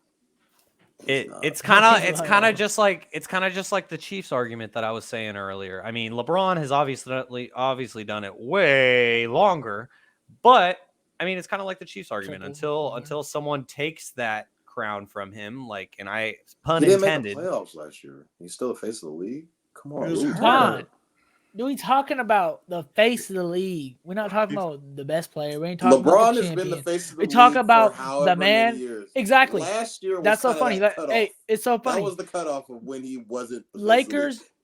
He went to the finals 10 straight years. Lakers are Like, under it's 500, been and they have a long- prime time He game. was the face. They have a He's probably been primetime the face game. of the league. He's probably been the face of the league ever since he's entered the league. And however many years that is, 2018. Let's just say 18 I think it that was he's Kobe probably when been- he came into the league, He's but I probably been the digress. face of the league since then. Last year when he missed the playoffs was kind of like, all right, let's kind of, and Giannis was kind of already shifting into that when he won his first title. So I feel like Giannis, Steph, Luka, I just want to say LeBron sorry is to one there. person. LeBron's in there, but they have a losing record right now. No one's really talking about LeBron because they're losing. But LeBron, yeah, he's putting up numbers. They always he's doing all talking this about crazy LeBron, stuff, man. But he's not the face of the league anymore. Kevin, you got to give that up. I'm sorry. Then why do they play on TNT? It's not for always dress. It's LeBron. Obviously, Okay. it's LeBron. It's face Yeah, of the because the league. face. Anyway, I just wanted to He say said sorry to always KD. dress. We shouldn't have mentioned you. We didn't mention KD, and I felt disrespectful. Yeah, that's great. I felt disrespectful to KD. All right. That's Well, all. I mean, speaking of disrespect, I I'm just have thinking to just ask this because question. KD, LeBron, all of those guys, Steph, they've kind of been in the league now. It's kind of got, when you say face of the league, it's like, who's up next? And we all Yeah, I kind said of next. Yeah, I agree said next. it's Giannis. Like KD, I was saying KD, Ja. Steph, all these guys are Hall of Famers. Well, Giannis I is mean, kind of that guy that we're all like, okay, he's the guy that, like, all right. Ja, it's the and don't recruit. forget Mr. You could- Zion. You could say Jokic too. He's MVP. well, I mean, Gary, I just have to No. say that Gary, you made the comparison said of Ja no. Morant to Allen Iverson, which I think is a really good comparison, Gary, comparing Ja and Allen Iverson. But then that leads to the question of, was Allen Iverson ever the face of the league? I mean, in terms of 1000%. in terms of culture, yeah, probably. But in terms of That's what I'm talking about. Face that. but in plays, not terms that of the matters. best player in the game, I mean, he was and no, the guy he was not who- the best player, but he was top 5 when he played and for a certain amount of years, especially like early 2000s, 1000%. all right, on so okay, well, You said AI wasn't the face of the league, or he was? He said he wasn't. I don't think said I he don't had a think time. I don't think Yeah, I don't that's think crazy, AI Shaun. I don't think AI was ever the face of the league when it No, comes it's actually- to. It's crazy that I you So feel we like it gotta was real Kobe. quick. a lot of We guys gotta feel like it was differentiate. Kobe We gotta during make that a time difference period. real quick, AI, y'all. From a culture standpoint, took over the league. Well, that's what I said. From a cultural standpoint, he was, but I don't feel like he was the face of the league because when I think of who the face of the NBA is, I kind of lean more towards Kevin. I did say Giannis because I think Giannis is next. But when we're talking face of the league, I think of LeBron James. See, Before that, I thought of Michael Jordan. When I say face of the league, maybe we shouldn't have been the definition of that rule. When I said the face of the league, Kevin and Vaughn and Shaun, I was really saying who is everybody trying to watch? Yeah. but who's trying to watch box office? Obviously, it'd be a great player, top 5 player. I would hope. But box office, who's having the most game? No matter what time, who they're playing, they could play the Pistons on a 7 p.m. game. That they might was throw. LeBron, They might throw Kevin. them on. They might throw them on TV, and they might throw Zion and Ja. I don't know if they're throwing Giannis all the time. And I'll let our audience be the last word on this one. Manny says that Giannis is pure athleticism. Oh, no don't skill. disrespect it with the no That's skill. why I don't Manny. think he can be the face of the league. Well, maybe I should jot that one Don't down pull on the the James Harden notepad quote, please. because Manny, that is a hot take. He has no bag. Like it doesn't take no skill to get to the rim. Hey, man. To get some Him and rebounds. Harden To, kinda went, find man. people on assists. All right, gentlemen. We're coming up on 2 hours, coming up in about 20 minutes. So let's wrap things up with our timely takes from the NBA. So, Jaevon, I want to hear from you first. You were talking about the fact that the Warriors are now without Steph Curry. So are they in trouble right now? I think the Warriors are in trouble right now. You kind of look, you saw a flash, right? Steph Curry goes down. Jordan Poole is going to kind of be the guy. He got the new contract. He had 30 Career high. He had 43. 43 we were talking about Toronto, one of the better teams at home. And then they kind of blew a stinker today in in New York. They got blown out by, I think, at least 30. So I think you're going to see a little bit more of that. You're just seeing kind of guys in and out of the lineup. Klay Thompson taking games off. Draymond Green not fully healthy. We have no idea what the hell's going on with James Wiseman. And, Steph Curry was kind of the glue, that consistency that's, I'm going to give you 29, 30 a night. And all of a sudden, that 30 a night, 27 a night, it's gone. And now you got to replace that. Where are you going to get that scoring from? Is it going to be Kuminga? No. Is it going to be Moses Moody? No. Is Klay capable of taking on that scoring load every night? Maybe not. So, and the Warriors are not even in the playoff top 8 right now. And Steph Curry is going to miss a month. So, Manny, the face of the league, man. I mean, I don't know. This Warrior team, are the Warriors going to miss the playoffs? Now, I'm not saying that they're going to miss the playoffs, but they might have to take that play-in route, and it might be they're set back. They're already set back right now. If the Warriors they got to win a certain amount. They can't get too much behind the 8 ball. It's gonna be nuts, man. To miss Steph Curry for a month, and they're already not within the top. I think they're like 11th. They're right now. 11th right now. They're only 2.5 games from the Kings. They're not too far back, but it is some scariness about Curry. They can't go on like a 5-game losing streak. That's not going to help them. So Kevin, tonight the Warriors lost at the Knicks 132-94. So tell me about those New York Knickerbockers, Kevin. Man, longest winning streak. They're on 7 games, but now on 8 games, like Shaun mentioned, they just beat the Warriors. You guys couldn't even remember this roster the last time they had a 7-winning game streak. Jimmy Fredette was a New York Knick. Oh, Jesus. Porzingis and Melo.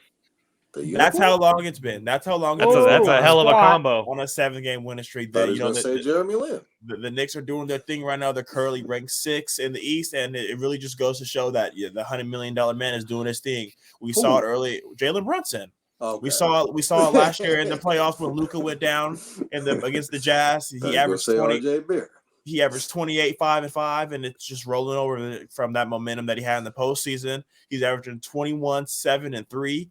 And, Julius Randle and RJ Barrett are playing off of him really well. During this 7-game winning streak, Julius is averaging 27 points, 11 rebounds, and 4 assists, or 4 rebounds, excuse me. I think they're playing through that guy right there. I think and RJ Barrett is being the third star and just eating the rest. Jalen Brunson and Randle go up and get it. And going crazy. And RJ Barrett comes in and get it.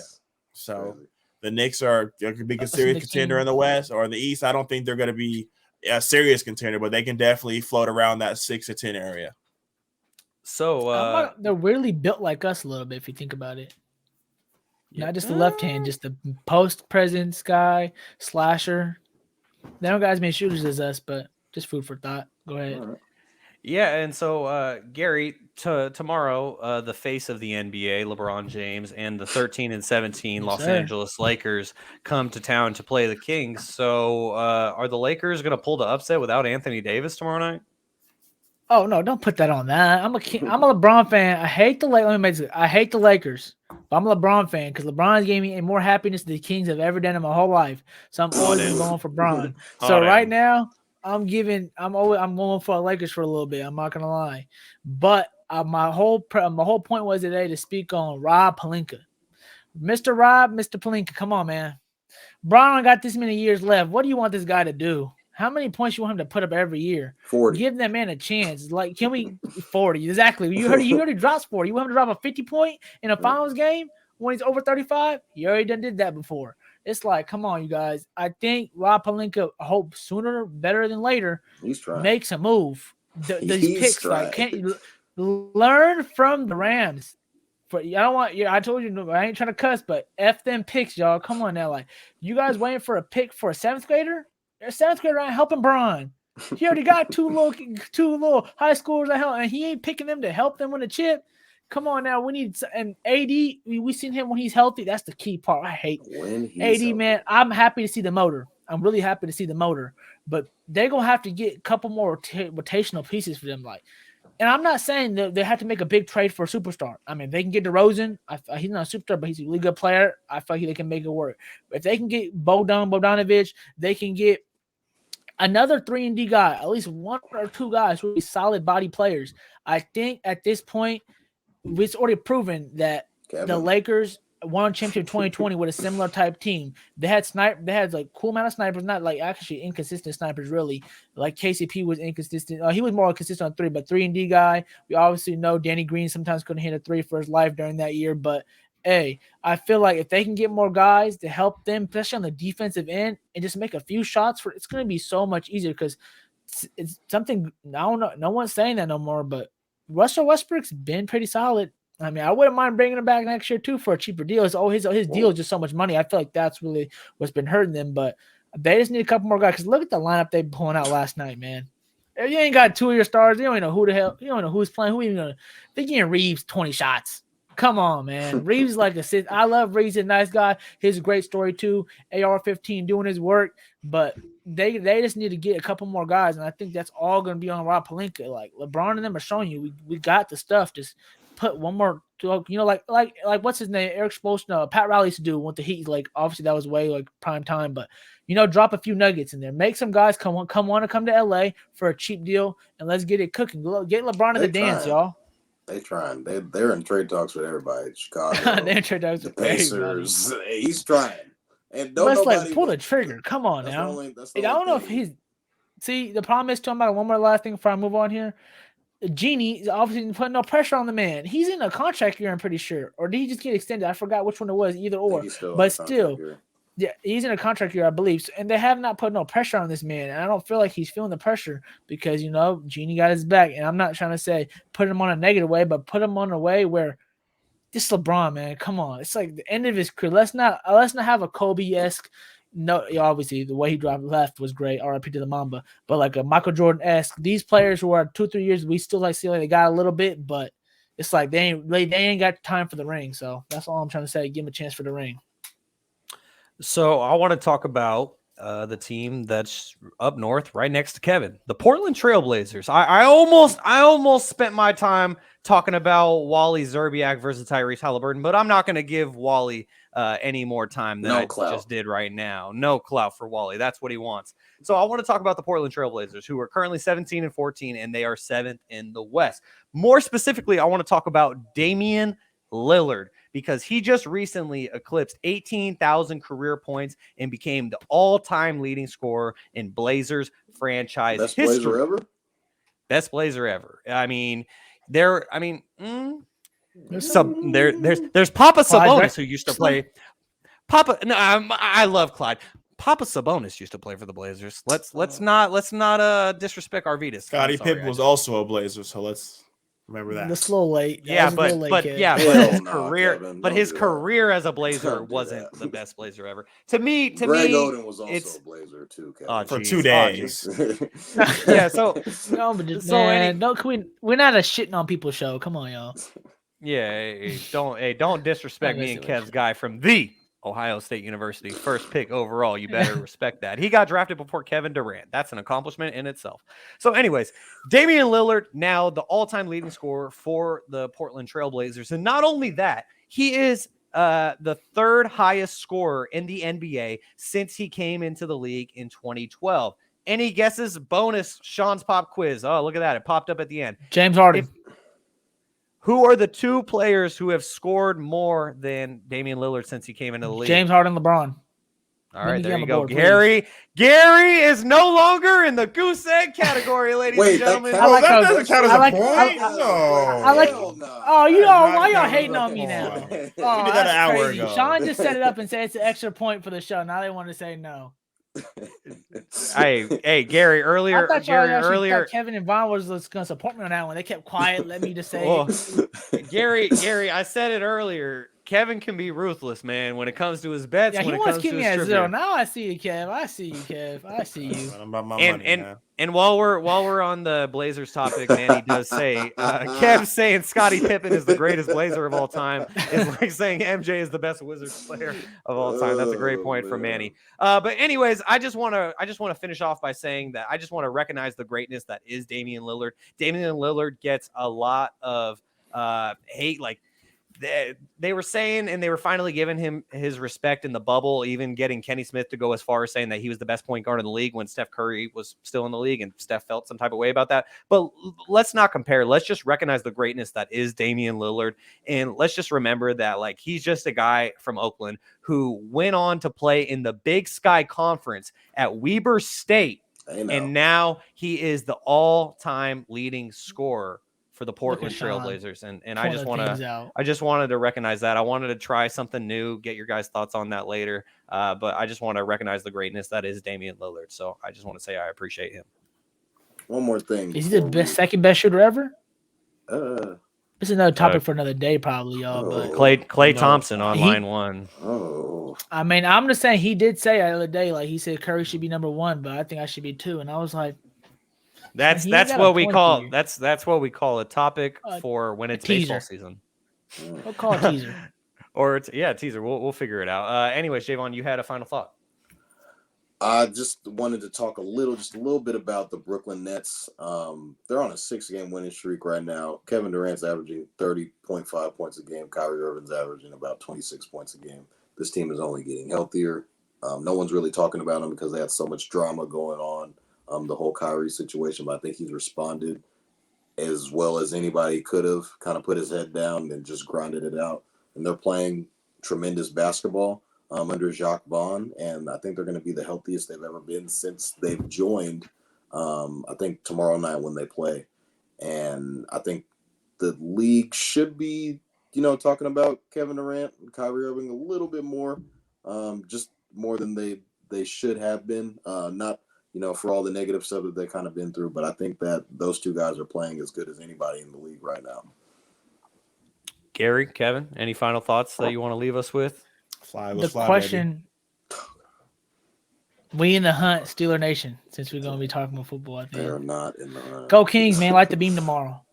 All right, guys. Well, that's going to do it for episode number 6 of Stats Over Politics. I want to wish everyone a very Merry Christmas, Happy Holidays, whatever you celebrate, enjoy it. And we will catch you all next week on episode number 7 of Stats Over Politics. James, we'll see you all next week. We appreciate you for always tuning in. Shout out to Manny and Dame Dalla with the Big Sky Conference.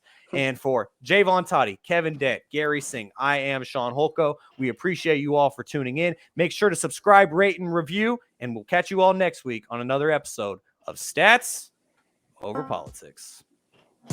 Peace.